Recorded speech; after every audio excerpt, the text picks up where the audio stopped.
Well, the state of Texas continues to lead the nation in the number of executions. This coming Tuesday, November the 12th, another man is expected to be put to death. But we have a different kind of story about the condemned today. Jamie Bruce McCoskey, the U.S. Supreme Court, has already turned down his case. 49-year-old McCoskey was condemned for a 1991 murder. He's spent the past 10 years on Texas's death row. And years ago, through a PenPal group, he met a Dutch woman named Petra DeJong, who has written him and visited over the years. Petra, who is currently in Huntsville, joins us now by phone. Petra, thank you so much for sharing your story with us. You're welcome. First, what has this friendship meant to you over the years? Oh, quite a lot, actually.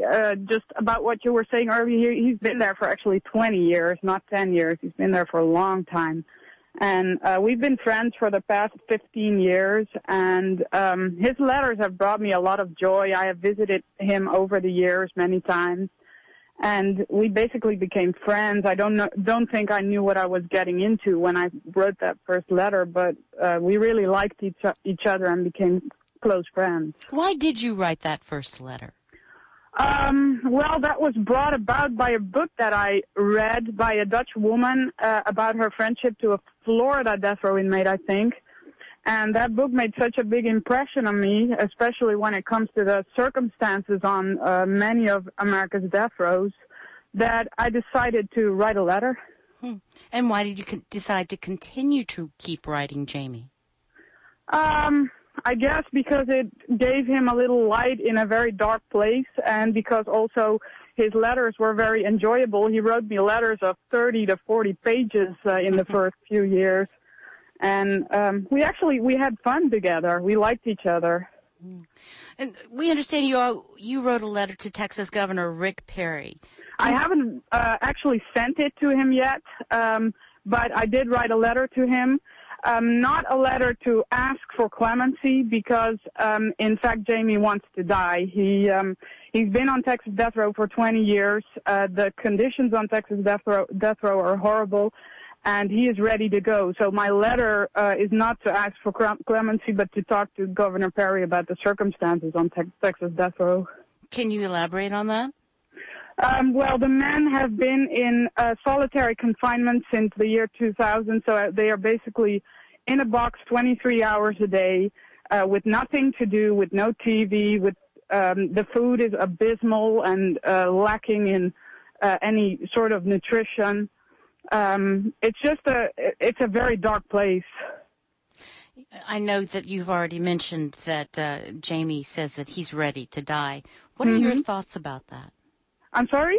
What are your thoughts about that? Well, in a way, it's really very sad because he has been driven to the point where he wants to lay down his life because he can't deal with the circumstances anymore, and I think that is a very sad thing. What other ways do you think can be brought to light the way that inmates on death row are detained here in Texas? Well, when I've been to Texas like 7 or 8 times, and I have found that people are not really aware of this. They don't really think about it because it's very far away from them, figuratively speaking.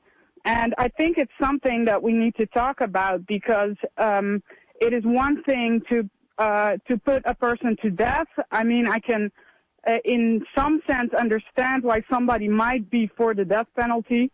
But to torture people for decades before finally executing them, that is just inhumane. For people who do still believe that the death penalty is both needed and effective, what would you say?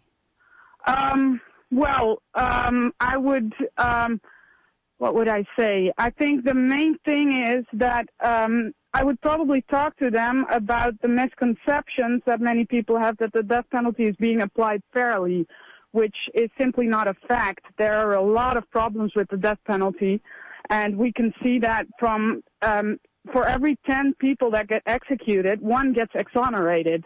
That's a pretty large margin of error. May I ask you something personal? Could you describe how it is when you visit Jamie?